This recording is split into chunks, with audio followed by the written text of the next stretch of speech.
Man up. Tom Brady says the Pats will definitely have to adjust without Julian Edelman. New England is 9-0 and face the division rival Buffalo Bills on Monday Night Football this week. We welcome in our Mark Schlereth. Good to see you. Thank you. Thanks for joining us. Please tell us, how vulnerable are the Patriots without Edelman? I think this, just the statement by Tom Brady was, if you really listen to it, it shows you the greatness of the New England Patriots. Basically saying you're just not going to plug somebody in to take his role, but we're going to do what we do with the guys that we have and put them in positions, not the Julian Edelman position. So many teams think that, hey, we're going to plug in, Danny Amendola, and we're going to have you do what Julian Edelman does. No, you're not, because Danny Amendola can't do what Julian Edelman does. That guy in the slot is an absolute freak show, and I'm talking about Julian Edelman. He's nasty. I mean, he gets after people. He's one of those guys that's fearless across the middle. There are very few of those guys that that can do that, but it goes to show you the mentality of the New England Patriots. We're not going to ask somebody to come in and be Julian Edelman, because there aren't any Julian Edelmans. What we're going to do is put our guys in the best position based on their skill set to have success. Will there be a drop-off? There's three people on the New England Patriots that you look at, three players that you look at that are irreplaceable. Tom Brady. I mean, you can't replace him. Gronkowski, guy's a freak show, and Julian Edelman. So they have lost a large portion of what they do on the offensive side of the ball as far as keeping the chains moving and staying in front of the chains. Julian Edelman did that, and he got the tough, nasty yards for them. And he was, at the wide receiver position, and you don't say this about very many guys, he is one of those guys that sets a tone for their offensive football team from just a pure nastiness standpoint. That's Julian Edelman. They're going to miss all those factors about him. Yeah, I agree. So more vulnerable than, are you saying they could lose a game down the stretch? Oh, sure. Yeah. Sure. I mean, it's, you look at their ability to stay on schedule, right? What he does in the middle of the football field, that to me is the biggest thing. You've lost a big portion of the staying on schedule of your offense, right? Being in 3rd down and 2, we can live there all day long. We can convert. We've got a myriad of different plays that we can run in 3rd and 2. You're in 3rd and 8 because Julian Edelman isn't across the middle of the ball for you. That's a different story. And when you lose that aspect of your offense, there's very few guys. Like, not everybody is as tough as Julian Edelman. Not everybody is as nasty as Julian Edelman. There are some guys that lack some of that mental toughness to do the things that he does. And I'm not saying they're not tough individuals. You don't play in this league if you're not a tough individual, but they're not the same. They're not cut from the same cloth that Julian Edelman is. That guy is a bad dude now. Okay. Let me say this. Please. First things first, question. Julian Edelman, is he out? How long? Well, we don't know. I mean, he could come back for the playoffs, but he's out for a significant amount of time. The Jones fracture, and it's a bad injury, and there's a chance he won't come back at all. There's a chance. Remember, Dez rushed back, and Dez is missing practice this week with foot. So I'm assuming his foot is still aching. Okay. Minimum 6-week injury. All right, minimum 6-week injury. Yeah, but they say it's a 3-month recovery. That's what all the surgeons say. Minimum 6-week injury. I'm thinking it's Julian Edelman, who's a bad you-know-what, and you take that into account along with the fact that you've got 7 games to go, and of course there's always the bye week, that is the playoffs, because you'll have one of the top seeds in the conference. So we're talking about close to 9 weeks that Julian Edelman will have. I'm predicting he's going to be back. Having said all of that, let's analyze this. Last time I checked, you actually have to play somebody. So I have to take the competition into consideration when I think about the loss of Edelman.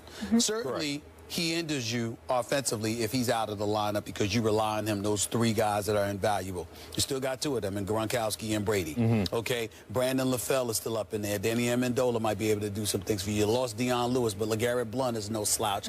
And we're talking about the Patriots organization, who is the creme de la creme. They are just elite. They're very, very thorough at what they do. No question about it. And it can't be disputed. Now let's analyze who they're going up against. This week, they're going up against the Buffalo Bills. Stephen Gilmore stupidly talked about how they'll be ready for the Patriots. Just gave them bulletin board material, opened his mouth. The Buffalo Bills going to pay for that. We know that's coming. After After that, you got the Denver Broncos. Osweiler's your quarterback now, not Peyton Manning. I'm sorry, I don't believe for 1 second that Brock Osweiler is going to beat the New England Patriots. I just don't see it. I don't see it happening. The Philadelphia Eagles. Well, Mark Sanchez might be the quarterback there, or Sam Bradford, not Bradford. I think that's a win. And then we got the Houston Texans. Oh my goodness, I'm so touched. They got Brandon Weeden now. Did you see the news? Did you see the news, Larry? I mean, it's Brandon Weeden now. They got a quarterback now, according to Jerry Jones. So that three backups. You remember Brandon Weeden, yep. the guy that Jerry Jones said, boy, could he really throw a football? Right. And then weeks later, you cut him. Okay, you let him go. All right. So we all know about. You're saying they've cornered the market on backup quarterbacks in Houston. Exactly. Okay. Nobody has more backup quarterbacks in the Houston. So we got that. So we got that. The next contest on the list is the Tennessee Titans. Do you want me to start laughing a little bit too early? I mean, just stop it. So then we get to the New York Jets. That could be very interesting because we had that.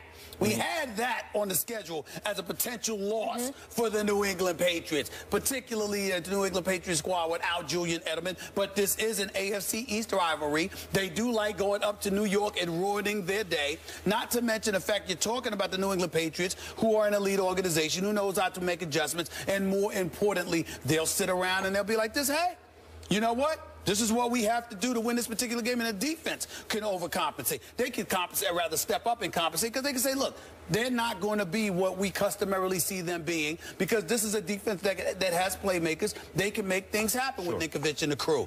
And then last but not least, you're at the Miami Dolphins, which could or could not be a very interesting situation. So what we're talking about here is the New England Patriots maybe losing a game. That's really what we're talking about here. The debate is whether or not they're going to go undefeated or not.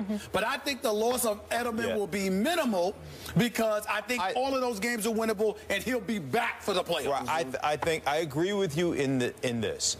I don't think it's really going to affect their schedule that much from the standpoint of wins and losses. I still think they're going to win. I said it weeks ago. I think they're going to win out. But it's certainly. You think they're going to go undefeated? Yeah. Okay. Yeah. Okay. But it certainly hinders that process to some degree. And then, from the standpoint of what kind of chemistry, what do you have coming back when he does, and if he's healthy? So there's some question marks there. They're still, in my mind, the best team in the National Football League. From a coaching standpoint, from an execution standpoint, you just go back to the Giants game, just from a management of the clock and the situation standpoint at the end of the game, they're the New England Patriots. There's a reason why they win. There's a reason why they're better than everybody else, because they're smarter and they out-execute everybody else. That's what it comes down to. By the way, Buffalo can back up Gilmore's mouth. Trust me. Think so? That team is coming together and coming on. This will be a battle on Monday night. I will bet you it will go to the wire. Tyrod put up 32 on New England's defense at Buffalo. I cannot tell you how shocked I am to hear you say that. Well, I actually really thought that once you heard Gilmore open his mouth. I'm shocked to hear you say that. Good. I hope you're right, because I don't feel like seeing a blowout. But I don't know. I don't know. So back to the question. I still believe New England will win out in the regular season, because Tom Brady is playing at the highest level I have ever seen any quarterback play at consistently. He's in some other place right now that no one's ever been in. I'm not saying he's the greatest quarterback ever. That's still Joe Montana. But no one has played at this level this long through a whole season. But this offense will definitely not be as explosive. Deion Lewis was a difference maker. Yes. They lost Shane Vereen to your New York Giants. He was a difference maker for them, even in the Super Bowl. Go look at the numbers Shane Vereen put up. This was maybe even beyond Shane Vereen, because Deion was a little quicker, a little more elusive, a little more explosive. That's a huge loss. You already talked about what a freak show Edelman is. That's a huge loss. It took Danny Amendola a long time to earn Tom Brady's trust, because he's not the typical Patriot. He's a little brittle and hasn't played with the guts some of the other that Edelman has played with. But he does have better hands than Edelman. That's the one thing I don't love about Julian. Didn't have great hands.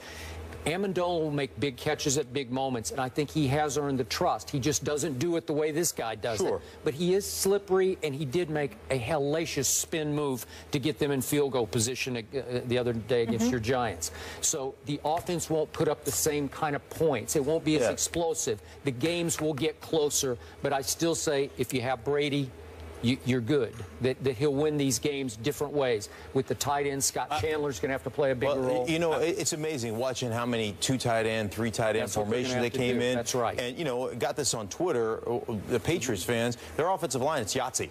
Right? Just throw it out there. 2 or 3 of them are returning, though, right? Well, here was what was supposed to be back. They're last practicing. week. This was one of the most amazing things for me last week. Their backup left tackle gets hurt.